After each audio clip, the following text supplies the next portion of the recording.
Vamos a leer entre líneas con el politólogo Francisco Ruiz. Él es doctor en Derecho Electoral, asociado del Instituto Nacional de Administración Pública, catedrático, autor de la columna Leer entre líneas, que usted también puede consultar en unirradioinforma.com. Por cierto, usted a Francisco Ruiz lo encuentra en redes sociales como FRuizMX. Francisco, ¿cómo estás? Muy buenos días.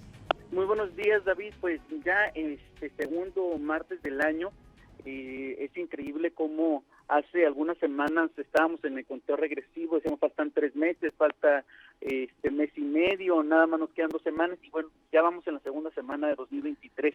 El tiempo pasa volando, así que hay que aprovecharlo siempre.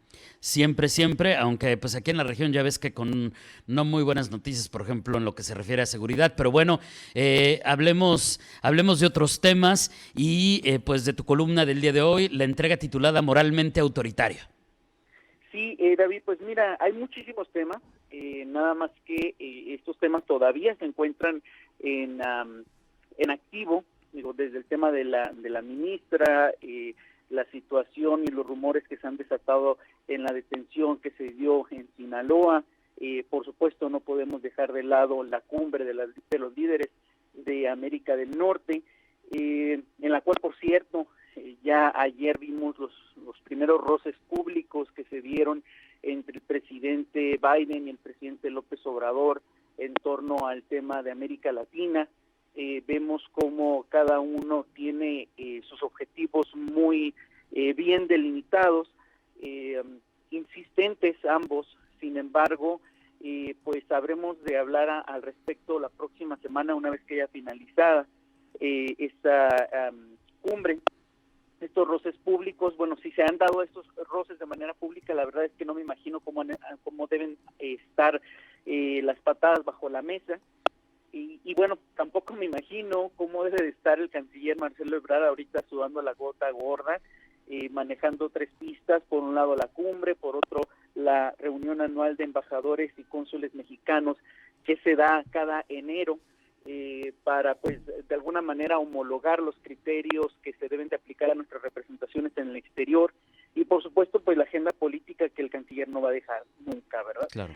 Sin embargo, bueno, pues precisamente hablando de política y hablando de este golpeteo bajo la mesa, pues ayer estaba en la disyuntiva de elegir el tema y recordé aquella frase que muchos conocieron a través de una película que se llama La dictadura perfecta.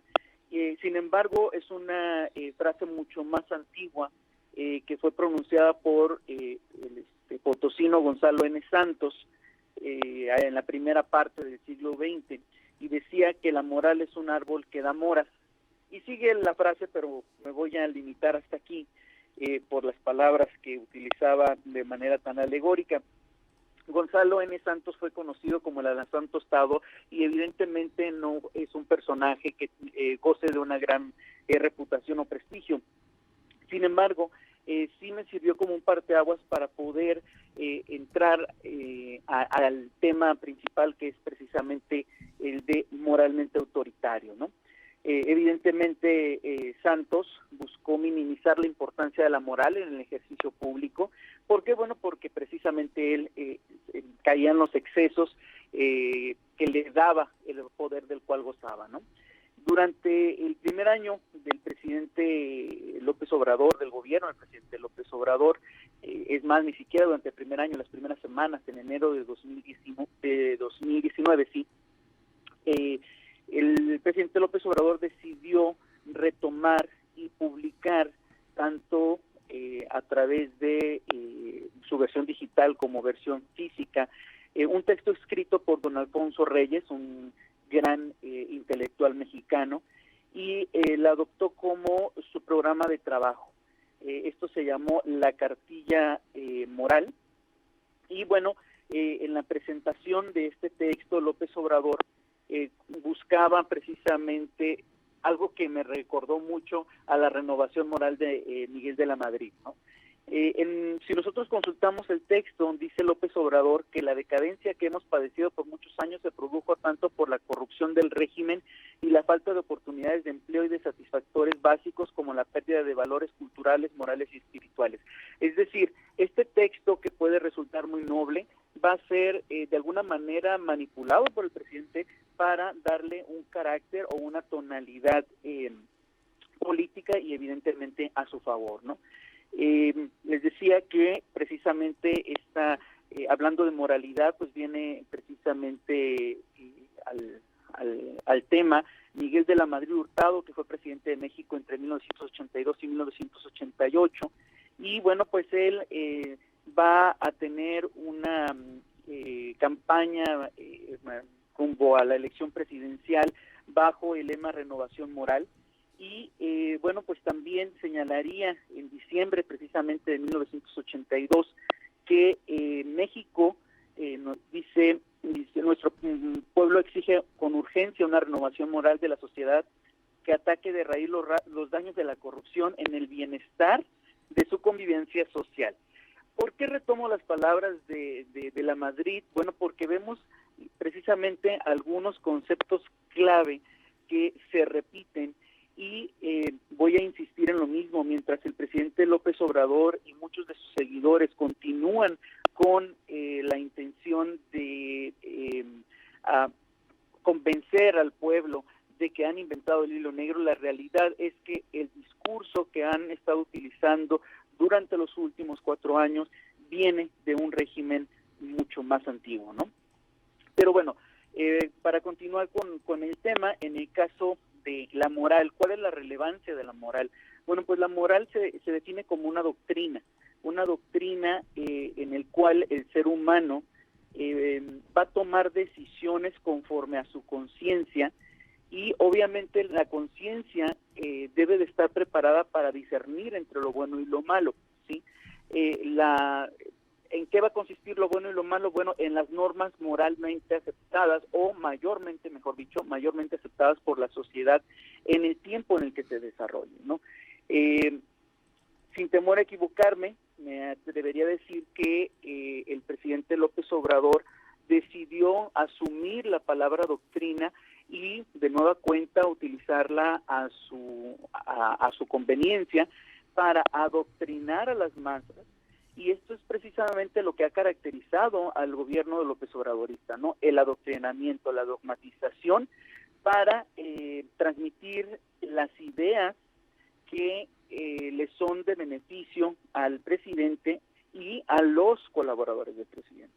Ejemplo de ello es la hiperpersonalización del gobierno federal, la hiperpersonalización del partido político oficial, la adopción de libros de texto con una información tendenciosa, la intensa campaña mediática y el uso de redes sociales con este apostolado de López Obrador, son los ejemplos de cómo han venido adoctrinando o ha pretendido adoctrinar a las masas en nuestro país. Allende de los programas de asistencia que utiliza como su cartera electoral, ¿no? O como cartera de clientes electorales. Y bueno, para complementarlo, hay que entender el autoritarismo como el sobreejercicio del poder, ¿sí? Ir más allá de las facultades que ofrece la norma, es ejercer el poder sin limitaciones. Y bueno, pensaríamos nosotros que se trata de únicamente un ejercicio en activo, un ejercicio bastante evidente, con violencia, con a lo mejor teniendo el pie en el cuello del pueblo. Sin embargo, pues podemos ver cómo la dogmatización es parte del autoritarismo, cómo puede tener otras tonalidades el autoritarismo. Recordemos la dogmatización que emprendió Adolfo Hitler precisamente en medio de su campaña de propaganda, la quema de libros, la redacción de historias falsas para enseñársela a las nuevas generaciones, esta idea de que era una raza superior. Bueno, es una manera de manipular al pueblo, un comportamiento pasivo-agresivo que venimos viendo obviamente en una justa medida, en una justa dimensión, muy de la mano con lo que está ocurriendo. Entonces, por tanto, al ser aceptado por las mayorías, el autoritarismo puede concebirse moralmente adecuado, aun y cuando ni siquiera llegue a percibirse por el grosso de la población. Así que nuestra labor, nuestro pendiente como ciudadanos es precisamente tener bastante cuidado y ser muy precavidos. Oye, y esto es lo que también nos ayudaría a entender, creo, no sé si lo estoy interpretando bien, Francisco, el por qué pues muchos de los adoctrinados pueden ver un error evidente y aún así negarlo. Y no quiero decir que no podamos hacer también un listado de aciertos de una administración pública, pero cuando no eres capaz de ver los errores, pues justamente este contexto que tú nos acabas de narrar nos ayuda a entender por qué esos seguidores, pongámosle así, pues simplemente viven con una, con una vista limitada, ¿no? Totalmente, pareciera que traen una venda en los ojos que se han puesto de manera voluntaria. Y esto, como bien señalas, no se trata únicamente de una crítica abierta, mejor dicho, una crítica negativa. Por el contrario, yo creo que los mexicanos debemos de comprender que la crítica nos ayuda a mejorar, nos ayuda a construirnos y reconstruirnos y, por supuesto, perfeccionarnos.